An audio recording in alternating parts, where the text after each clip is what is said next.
Ladies and gentlemen, I'm your host Benjamin Lee, and welcome to another episode of Poland Daily History. Today we are in the Praga district of Warsaw, in front of a statue of one of the great war heroes of the Polish Bolshevik War, Father Ignacy Skorupka. This statue is located right here, as he served this very church, and it was from here that his unit set out to confront the enemy. In early August of 1920, the Soviet Red Army was closing in on Warsaw. They were only a couple hundred kilometers away from linking arms with the Soviet revolutionary forces of Germany, Austria, and Hungary. Join us as we explore the Polish Bolshevik War, the Battle of Warsaw, and its impact on all of Europe. So in every war there were historical figures, those who rose above the ranks and those truly became immortalized throughout history. And I was wondering, who are some of the bigger profiles when it comes to the Polish Bolshevik War? Tak, możemy tu powiedzieć, że ta wojna przyniosła Polsce nowych bohaterów. I to jakby w trzech dziedzinach. No, pierwszą grupę stanowią ci, którzy jak ksiądz Skorupka zginęli. Yes, we can say that this war created new Polish heroes in three distinct areas. The first group consists of those who, like Father Skorupka, died leading an attack or defending individual spots. Captain Pogonowski and others like him are the sacrifice Poland has made to save its sovereignty. The second group, of course, are the commanders, of whom virtually all survived because they commanded huge armies. Well, there is always the question, who is the father of victory? As we know, success has many fathers, only a defeat is an orphan. Unfortunately, national democracy tried to take away Piłsudski's rank and somehow split the winners into pieces. However, one very important statement contradicts this, because if we were to fail, who would be guilty? The former commander-in-chief would be responsible. He commanded everything. So since we have won, he has won it. But there is no doubt that General Rozwadowski has made a huge contribution, only that he does not replace the commander, just as the famous chief of staff in Napoleon's army, Marshal Berthier, never replaced the chief himself. The chief showed what was needed, and the chief of staff was supposed to implement changes. The same was seen here, in the documents that have survived to this day, created by General Rozwadowski. In many points there is an annotation that the actions were made in accordance with the command of the commander-in-chief. So the commander-in-chief recommended, he set the direction, this is the implementation of his words. The cooperation of the fathers of victory gave us such a huge success. The third hero is General Sikorski, who then became a leading star, and during the Second World War he would be the commander of the Polish armed forces. He phenomenally commanded the army on the left wing. There he led to a breakdown, risking everything. He had his back exposed, he was stood with his back to the Bolshevik army by defeating another army. Fortunately, the Bolsheviks did not realize it, and we left this operation completely. The Battle of Wgra, the Battle of Vistula, and the Battle of Wieprz were such a stop line that blocked the road. And finally, General Józef Haller, who was also a big winner of this war, except that he did not show deep ambitions. He was a great organizer. He was a great populist. He had a beautiful gift of speaking, and he mobilized Poles to the volunteer army. He was the commander-in-chief of the volunteer army, but of course not an active army. And as such an inspiration, he fulfilled his role well.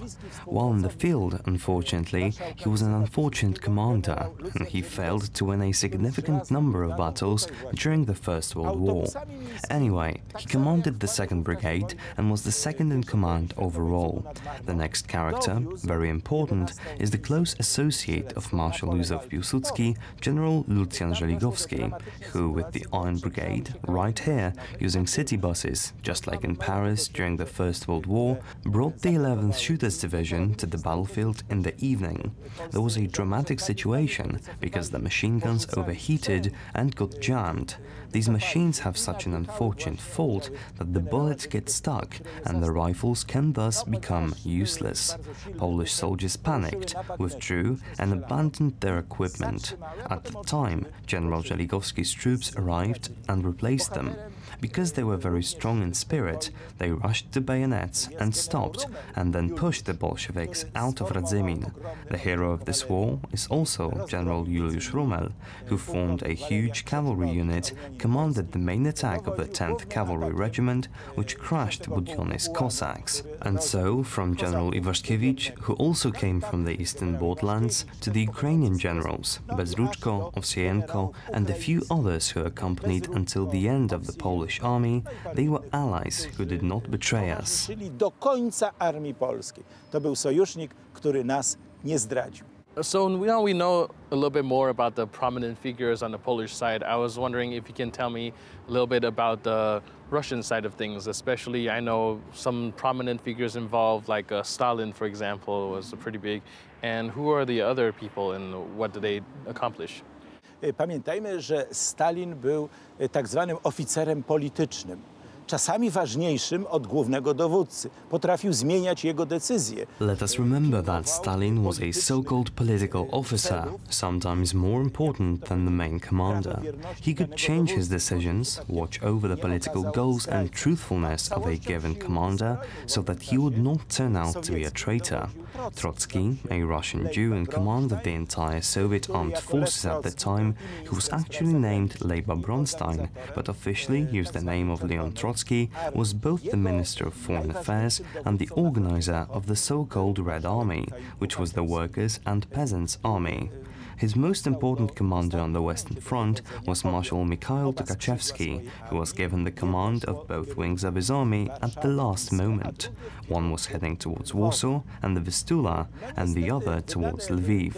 Unfortunately, Stalin changed Tukhachevsky's orders. He wanted to have his own success, earn his own glory, and instead of going to Berlin through Warsaw, because that was the original plan, the German Revolution was more important than the lack of revolution in Poland.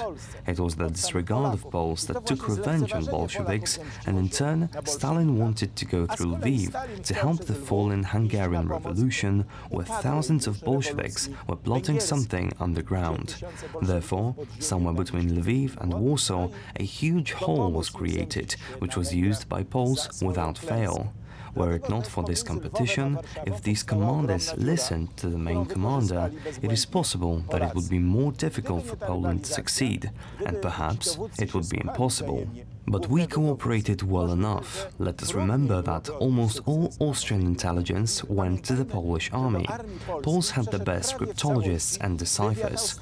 We were able to decipher the Soviet messages by breaking their cipher faster than the Soviets themselves. Anyway, this was done using a comb, breaking every third tooth, and thus the word divizia was found, which has the letter I in it 3 times.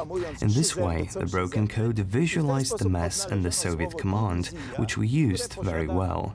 As we know, a battle can be won, but a party that makes mistakes is leading itself into a catastrophe. We simply made great use of these errors. Finally, it should be added that all of the marshals, and there were 7, 5 of them died at the hands of Stalin. They were those who accused Stalin of being the culprit of the defeat.